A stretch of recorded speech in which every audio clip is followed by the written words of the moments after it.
नमस्कार भावी शिक्षक हो.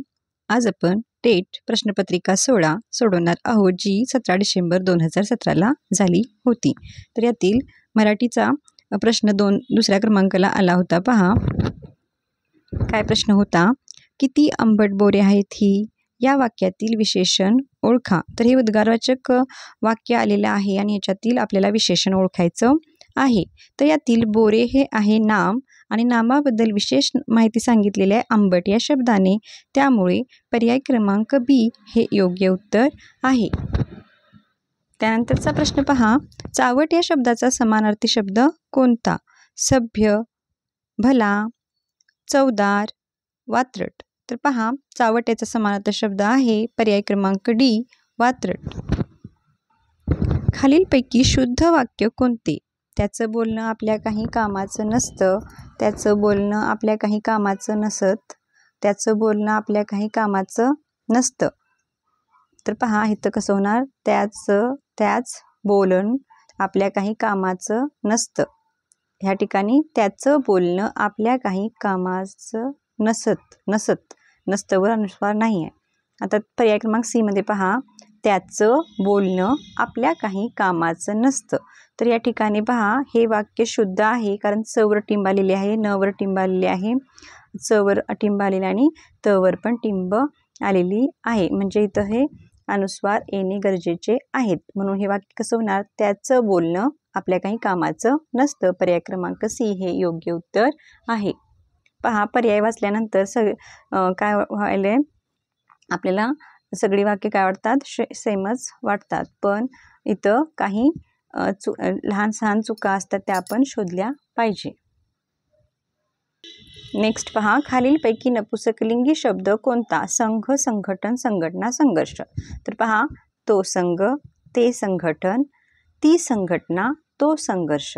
म्हणजे पर्याय क्रमांक बी ला काय लागलेलं आहे, ते लागलेलं आहे. तर ते संघटन म्हणजे पर्याय क्रमांक बी हे आपले योग्य उत्तर आहे. तो संघ पुल्लिंगी होणार, तो संघर्ष पुल्लिंगी होणार, ती संघटना स्त्रीलिंगी होणार. त्यामुळे पर्याय क्रमांक बी हे आपले योग्य उत्तर आहे. नेक्स्ट पहा. विशारद या शब्दाचा विरुद्धार्थी शब्द कोणता? अडाणी, प्रवीण, निपुण, विद्वान. तर विशारद म्हणजे प्रवीण, निपुण, विद्वान हे तिन्ही काय आहे, या विशारदचे समानार्थी शब्द आहेत. आणि अडाणी हा विरुद्धार्थी शब्द आहे. म्हणून पर्याय क्रमांक ए हे आपले योग्य उत्तर आहे.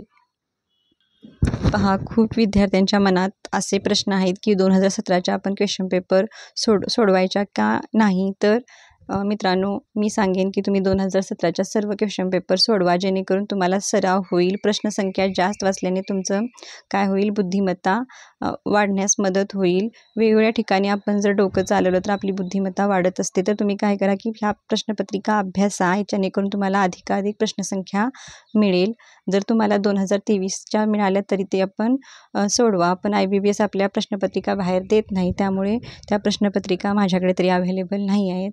तर पहा की मी काय म्हणते की तुम्ही ह्याच्याबरोबरच NMMS आणि 8वी स्कॉलरशिपच्या पण जुन्या सर्व क्वेश्चन पेपर सोडवा, जेणेकरून तुम्हाला तुमचा स्पीड पण वाढेल आणि तुमचा सराव पण होईल. तर पहा नेक्स्ट क्वेश्चन. दाट या शब्दाचा समानार्थी शब्द कोणता? तर समानार्थी शब्द शोधायचा आहे. पातळ हा विरुद्धार्थी होणार ढिले, तंग, सैल. तर बघा पातळ, ढिले, सैल हे विरुद्धार्थी शब्द होणार आणि समानार्थी शब्द होणार आहे तंग. पर्याय क्रमांक सी. नेक्स्ट पहा. खालीलपैकी अशुद्ध वाक्य कोणते? ललित हे छान मासिक आहे, विनोद कालच गावाला गेला, पवारांनी पाटलाचे फोन आल्याचे म्हटले, श्यामची आई भाकरी छान करते. तर पहा यापैकी अशुद्ध म्हणजे चुकीचे वाक्य शोधायचे आहे.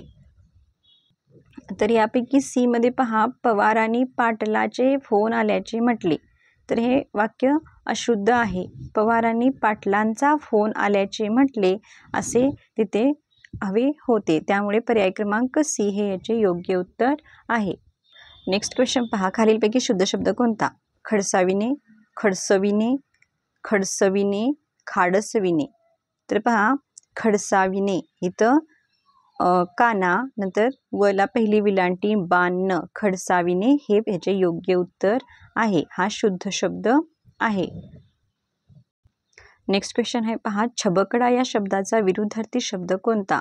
छबकडा म्हणजे मोहक, गोजीरवाना, तर याचा विरुद्धार्थी येणार कुरूप, पर्याय क्रमांक सी. चला तर भेटूया नेक्स्ट व्हिडिओमध्ये प्रश्नपत्रिका 17सह. व्हिडिओ आवडला तर लाईक करा, तुमच्या मित्रमैत्रिणींना शेअर करा आणि जर चॅनलला नवीन असेल तर चॅनलला सबस्क्राईब करून ठेवा. धन्यवाद.